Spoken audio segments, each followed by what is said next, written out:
సరిగ్గా రాత్రి 9 గంటల సమయంలో సిటీలో ఉన్న లావణ్య నిలయం ఇంటికి ఫోన్ కాల్ వెళ్ళింది. ఫోన్ రింగ్ అవ్వడంతో లక్ష్మణ్ కాల్ లిఫ్ట్ చేశాడు. కొద్దిసేపు మౌనం తర్వాత లక్ష్మణ్ ముందుగా మాట్లాడాడు. ఎవరు ఫోన్ చేసింది? రాధా, నువ్వేనా? అక్కడ ఎలా ఉన్నావు? అత్తారింట్లో అంతా బాగానే ఉందా? నీ భర్త నిన్ను బాగా చూసుకుంటున్నాడా? మీ అత్తయ్య ఏమైనా ఇబ్బంది పెడుతుందా అని అడిగాడు. నాన్న, ఏం మాట్లాడుతున్నారు? ఎంత పని చేశారు మీరు అని ఏడుస్తూ ఉంది. కూతుళ్ళతో ఎప్పుడూ సరిగ్గా మాట్లాడని తండ్రి అతను. ఎవరి గొంతు ఎలా ఉంటుందో కూడా తెలీదు. అలాంటి తండ్రి కూడా కూతురు విషయంలో తప్పు చేశాను అని బాధపడుతున్నాడు. ఏంటండి, ఈ టైంలో రాధ ఫోన్ చేయడం ఏంటి? అంతా బాగానే ఉందా అని కంగారు పడుతూ లావణ్య అతని చేతిలో నుండి ఫోన్ తీసుకుంది. హలో రాధా, ఏమైంది? ఇంత రాత్రి వేళ ఫోన్ చేశావు అని ఆమె కంగారు పడుతూ అడిగింది. ఇప్పుడు నేను అమ్మతో ఏమని చెప్పాలి? మోహన్ వచ్చే టైం అయింది. ఒకవేళ నేను మాట్లాడే మాటలు అతను వింటే నా గురించి ఏమనుకుంటాడో అని రాధ ఆలోచిస్తూ ఉంది. అంతలోనే మోహన్ డోర్ తీసుకొని లోపలికి వచ్చాడు. అతన్ని చూడగానే రాధ ఫోన్ పక్కన పెట్టేసింది. అతను రాధ వైపు వదవలా చూస్తూ ఉన్నాడు. ఏంటి, ఏమైంది, అలా చూస్తున్నావు అంటూ చేతులతో ఆమె ముఖాన్ని తడుముకుంటూ ఉంది. ఏదైనా మార్పు వచ్చిందా అన్నట్టుగా. నీ పేరేంటి అని అడిగాడు. ఉష్, పెళ్ళయి 3 రాత్రులు కూడా కంప్లీట్ అవ్వబోతున్నాయి. ఇప్పుడు నా పేరు అడుగుతున్నాడు. ఇలాంటి మొగుడు ఎవ్వరికీ దొరకడేమో. ఇంతకీ ఏ పేరు చెప్పాలి? మా అక్క పేరు ఇతనికి తెలీదా? లేక విషయమంతా తెలిసి నన్ను కావాలని అడుగుతున్నాడా అని ఆలోచనలో పడింది. అతను ఆమె కళ్ళ ముందు ఒక చిటిక వేసి, ఏంటి, నీ పేరు నీకు కూడా గుర్తులేదా అని అడిగాడు. ఆమె నడుముపై 2 చేతులు పెట్టుకుని, అయ్యో అయ్యో, నా పేరు నాకే కాదు, లోకంలో ఉన్న అందరికీ తెలుసు. రాధ, ఎవరూ మర్చిపోయారు. అంత గొప్ప పేరు నాది అని గర్వంగా చెప్పింది. సరే కానీ ఈరోజు మా అమ్మ పాలు పంపించలేదా అని అడిగాడు. ఆమె అతన్ని కింది నుంచి పై దాకా చూస్తూ, అసలు మీరేనా? 2 రోజుల నుండి చూస్తున్నాను. మీతో మాట్లాడాలి అని ఎంతగానో అనుకున్నాను. కానీ రోజు ఫుల్గా తాగేసి వస్తున్నారు. ఈరోజు తాగలేదా లేక తాగింది దిగిపోయిందా అని అడిగింది. ఏం మాట్లాడుతున్నావు? ఎక్కువైనట్టుంది. నాకు జోక్స్ వేసేవాళ్ళు అంటే నచ్చదు. ఇంతకు పాలు తెచ్చావా లేదా అని గట్టిగా అడిగాడు. వామ్మో, ఇంకా కాసేపు అయితే అరిచి గోల చేస్తాడేమో. లేదు, నేను తీసుకురాలేదు. రాత్రి అవి తాగి మీరు వామిటింగ్స్ చేసుకున్నారు. అందుకే తీసుకురాలేదు అని చెప్పింది. నీ సొంత తెలివి ఉపయోగించకు. బయట నీకోసం అందరూ ఎదురు చూస్తున్నారు. వెళ్ళి వాళ్లకు కనిపించే విధంగా కాస్త సిగ్గుపడుతూ పాలు తీసుకుని రా అని చెప్పాడు. పాలు తేవడానికి సిగ్గెందుకు అని అడిగింది. అతను ఒక్కచూపు చూడగానే ఏమీ మాట్లాడకుండా బయటికి వెళ్ళిపోయింది. అందరూ హాల్లోనే ఉన్నారు. ఎందుకమ్మా పాలు తీసుకొని వెళ్ళలేదు అని అత్తగారు అడిగారు. అయ్యో అత్తయ్య, అది అది హా, ఆయన ఇంట్లో లేరు కదా, పాలు చల్లారిపోతాయి అని ముందే తీసుకొని వెళ్ళలేదు. ఇప్పుడు వేడి చేసి తీసుకొని వెళ్తాను అని చెప్పింది. ఇదిగో శకుంతల, వాళ్ళ తిప్పలేవో వాళ్ళు పడతారు కానీ నువ్వు ఆ పిల్లని ఎక్కువగా మాటలతో బెదిరించకు అని పెద్ద ఆవిడ అన్నది. అయ్యో, ఇప్పుడు నేనేమన్నానండి? ఎందుకు పాలు తీసుకువెళ్ళలేదు అని అడిగాను. అవునా, అలాగే అడిగావా? ఇందాక నీ కొడుకుతో ఏమన్నావు? ఒరేయ్, నీ పిల్లాము గదిలో నుండి బయటికి రావడం లేదు, మీ ఇద్దరి మధ్య అంతా బాగానే ఉందా అని మా అందరి ముందు అడగలేదా? ఆ మాటలకు నాకు కాస్త ఇబ్బందిగా అనిపించింది. 4 గోడల మధ్య ఉండాల్సిన విషయాలని నలుగురిలో మాట్లాడకూడదు అని ఈవిడకు తెలీదా అని అనుకున్నాను. చూసావా అమ్మా, మీ అత్తగారు నీ గురించి ఎలా మాట్లాడుతుందో అని కృష్ణవేణి పిన్ని అన్నది. ఆవిడ నాకు ఏదేదో చెప్పబోయింది, కానీ నేను ఆవిడ మాటలని పట్టించుకోలేదు. అర్జున్ ఎవరితో ఫోన్లో మాట్లాడుతూ ఉన్నాడు. కాదు కాదు, గొడవ పెడుతున్నాడు. శంకర్ బాబాయ్ ఇంకా ఇంటికి రాలేదు. కృష్ణవేణి పిన్ని నిద్రపోకుండా అటు ఇటు తిరుగుతూ ఉంది. ఏంటో, ఈ ఇంట్లో ఒక్కొక్కరు ఒక్కోలాగా ప్రవర్తిస్తున్నారు. వీళ్ళ గురించి అర్థం చేసుకోవడం చాలా కష్టమని అనుకుంటూనే చెంబులో కాకుండా గ్లాస్లో పాలు తీసుకొని లోపలికి వెళ్ళాను. ఏమైంది? ఎందుకు ఏడుస్తున్నావు? అయినా ఇప్పుడు ఏడ్చి ఏం లాభం? ఇంట్లో నుండి పారిపోయే ముందు తెలీదా? మా పరువు గంగలో కలిపేశావు కదే! ఎక్కడ ఉన్నావు ఇప్పుడు? అని లావణ్య కూతురిని అడిగింది. లక్ష్మణ్‌కి ఏమీ అర్థం కాలేదు. వాళ్ళకి ఫోన్ చేసింది రాధ కాదు.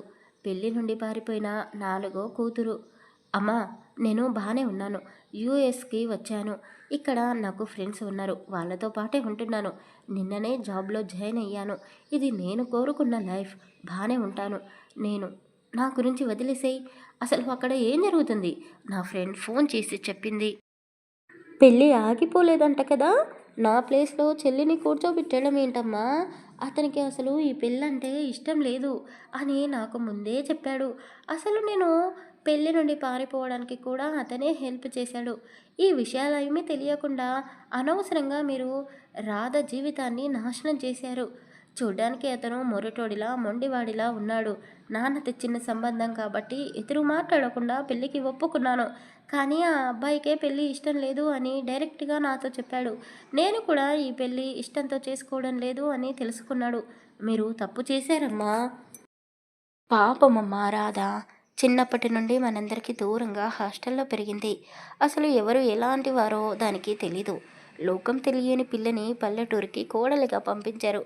పెళ్ళి ఇష్టం లేదు అని చెప్పిన అతనితో రాధ ఎలా అమ్మా సంతోషంగా ఉంటుంది? అసలు రాధకు ఏమి ఇష్టమో మనకు సరిగ్గా తెలీదు.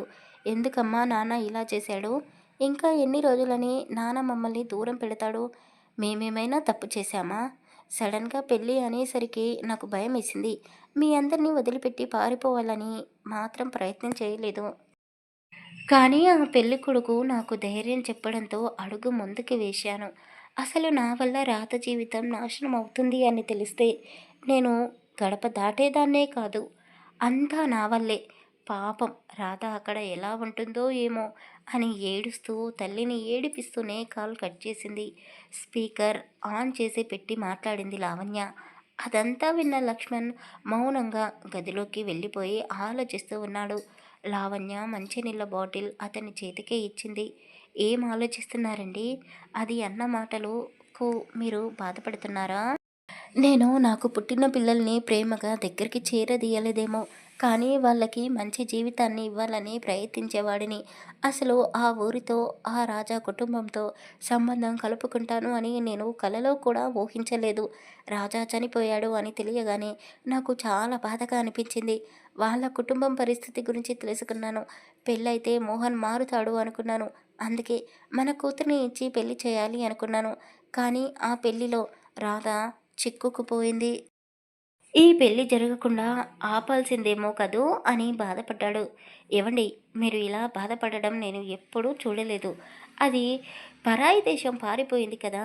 అక్కడ నీళ్లు బాగా వంటి పట్టినట్టున్నాయి. అందుకే అలా మాట్లాడింది. మీరు నన్ను, మన పిల్లల్ని కంటికి రెప్పలా కాపాడుకున్నారు.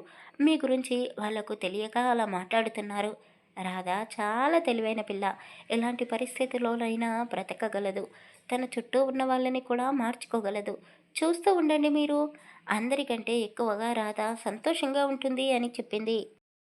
అతనికి ఏమీ అర్థం కావడం లేదు. తర్వాత రాధ జీవితం ఎలా ఉండబోతుందో అని ఆలోచిస్తూ భార్య ఒడిలో తలపెట్టుకుని చిన్న పిల్లవాడిలా పడుకున్నాడు. లావణ్యకు భర్త అంటే ప్రాణం. అతను తప్పు అంటే తప్పు అనే అనిస్తుంది. అతను ఏ పని చేసినా అది ఆవిడకు కరెక్ట్‌గానే అనిపిస్తుంది. నిజానికి తండ్రి కూతుళ్ళ మధ్య లావణ్య ఒక అడ్డుగోడలా మారింది. గదిలోకి వెళ్ళిన రాధ ఆశ్చర్యపోయింది. మోహన్ నేలపై కూర్చొని మందు బాటిల్ ఓపెన్ చేసి తాగకుండా ఏదో ఆలోచిస్తూ ఉన్నాడు. రాధ కూడా అతనికి ఎదురుగా కూర్చొని పాల గ్లాస్ని అతని ముందు పెట్టి మోకాళ్ళు ముడుచుకొని తలని కాళ్ళపై పెట్టుకొని అతన్ని అలా చూస్తూ, ఈ రెండిట్లో ఏది ముందు తాగుతారు? అయినా మీరు రోజు మందు తాగుతారు కదా! మళ్ళీ నన్ను పాలెందుకు తీసుకుని రమ్మన్నారు? ఓహో! బయట వాళ్ళకు అనుమానం రాకుండా పాలు తెమ్మన్నారా? మీ ఇంట్లో వాళ్ళందరూ వింతగా మాట్లాడుతున్నారు. ఎందుకు? అసలు మీరు ముందు మందు తాగుతారు అని వాళ్ళకు తెలుసా? అని ఆపకుండా లొడ వాగుతూనే ఉంది. ఎందుకు ఈ పెళ్ళికి ఒప్పుకున్నావో? నీకు ఇష్టం లేకుండా అని అడిగాడు. రాధ మౌనంగా ఉండిపోయింది. మీ నాన్నకి నలుగురు కూతుళ్ళు అని మాత్రమే తెలుసుకున్నాను. నువ్వు హాస్టల్లో ఉంటున్నావా అని నాకు తెలీదు. మీ అక్క ధైర్యం చేసి పెళ్లి నుండి పారిపోయింది. మరి నువ్వెందుకు ఈ పెళ్లి బంధంలో ఇరుక్కుపోయావు? మీ అక్కకు ఉన్న ధైర్యం నీకు లేదా అని అడిగాడు. రాధ నోరెళ్ళబెట్టి అతన్ని అలా చూస్తూ, అంటే మీకు అన్ని విషయాలు ముందే తెలుసా? ఆ రోజు రాత్రి నన్ను ఆట పట్టించడానికి వచ్చింది నువ్వే కదా అని అడిగాడు. మా నాన్న పరువు పోకూడదు అని ఈ పెళ్ళికి ఒప్పుకున్నాను. అతను నవ్వుతూ, మీ నాన్న మీ అక్క చెల్లెళ్ళని ఎప్పుడూ పట్టించుకోలేదు కదా, మరి అతని పరువు గురించి నువ్వు ఎందుకు ఆలోచించావు? ఏం మాట్లాడుతున్నారండి మీరు? అతను మాకు కన్న తండ్రి. మా అక్క చెల్లెళ్ళకు అన్నీ బెస్ట్‌గానే ఇచ్చాడు. మరి నిన్ను ఎందుకు హాస్టల్‌లో పెట్టాడు? చిన్నప్పుడు ఏదో అల్లరి పని చేశాను అందుకే అని చాలా లైట్‌గా చెప్పేసింది. మీరు రోజూ మందు తాగుతారా? ఎందుకు తాగుతారు? అని మళ్ళీ అడిగింది. నాకు కొన్ని బాధలు ఉన్నాయి. వాటిని మర్చిపోవడానికి మందు తాగుతున్నాను అని చెప్పాడు. అవునా! నాకు బాధగానే ఉంది ఈ పెళ్లి చేసుకున్నందుకు. మరి నేను కూడా మందు తాగనా? అని అడిగింది. తాగుతావా? అయితే తాగు అని చెప్పాడు. నిజంగా తాగమంటున్నారా? కానీ నాకు ఈ స్మెల్ పడదు. స్మెల్ చూస్తేనే వామిటింగ్స్ వచ్చేలా ఉంది. ఇక ఎలా తాగాలి? ముక్కు మూసుకొని తాగేసేయ్ అని నవ్వుతూ చెప్పాడు. ఆమె బాటిల్ వైపు అలా చూస్తూ ఉంది. సారీ. పెళ్లి రోజు ఫుల్లుగా తాగాను. నాకు తెలియకుండానే నిన్ను ఇబ్బంది పెట్టినట్టున్నాను. ఇంకెప్పుడూ అలా జరగదు.